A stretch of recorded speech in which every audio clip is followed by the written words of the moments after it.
I'm begging you to put your loving hands out, baby. I'm begging you to put your loving hands out, darling.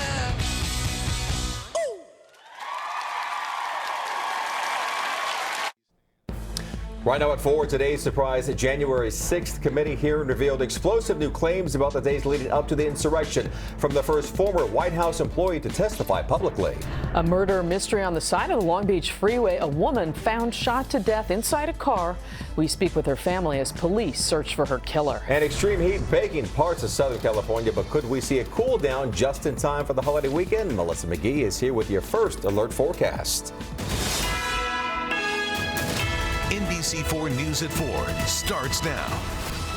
And we begin with that surprising hearing in Washington, D.C. here today. Good afternoon, everyone. I'm Michael Brownlee. And I'm Carolyn Johnson. We're also streaming right now on Roku, Fire TV, and Apple TV. Well, that House committee investigating the January 6th attack at the U.S. Capitol called a White House witness today. She is the former senior aide to then-President Donald Trump's chief of staff, Mark Meadows. She provided details about closed-door conversations. NBC4's Conan Nolan live in our newsroom now with some of today's key points. Conan. That's right. There has been a great deal of damaging testimony against former President Trump in these hearings. But this was on a different level. Cassidy Hutchinson is the first former White House employee to publicly testify. She painted a picture of a president who, and there is no other way to put it here, appeared to be mentally unstable. She was in the room. Cassidy Hutchinson served as the primary aide to White House Chief of Staff Mark Meadows, a position that had her in close proximity to all that was occurring on and before the riotous attack on the Capitol January 6th, a day her boss had warned her about. There's a lot going on, Cass, but I don't know. Things might get real bad on January 6th. It was on that morning at the president's rally on the Capitol Mall that police were tracking people outside the event's security perimeter carrying weapons.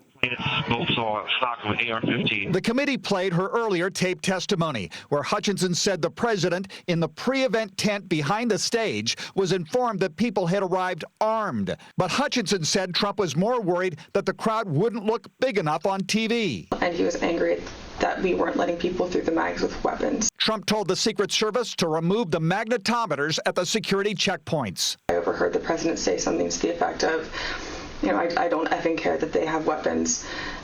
They're not here to hurt me. Take the effing mags away. Let my people in. They can march to the Capitol from here. Let the people in. Take the effing mags away. But it was a moment after the rally that was the most stunning revelation. Trump apparently believed he was going to be driven to the U.S. Capitol, but Secret Service said it was too dangerous. Hutchinson says two men, Robert Engel, the head of the president's security detail, and Tony Ornato, the White House deputy chief of staff, recounted to her directly what happened next in the presidential SUV. Tony described him as being irate. The president said something to the effect of, "I'm the effing president, take me up to the Capitol now." To which Bobby responded, "Sir, we have to go back to the West Wing." The president reached up towards the front of the vehicle to grab at the steering wheel. Mr. Engel grabbed his arm, said, "Sir, you need to take your hand off the steering wheel. We're going back to the West Wing. We're not going to the Capitol."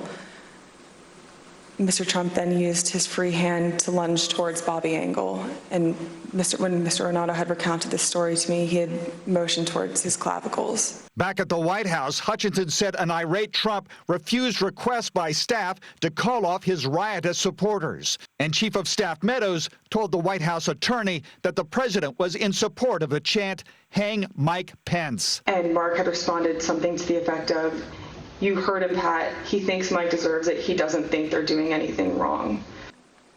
I was disgusted. It was unpatriotic. It was un-American. We were watching the Capitol building get defaced over a lie.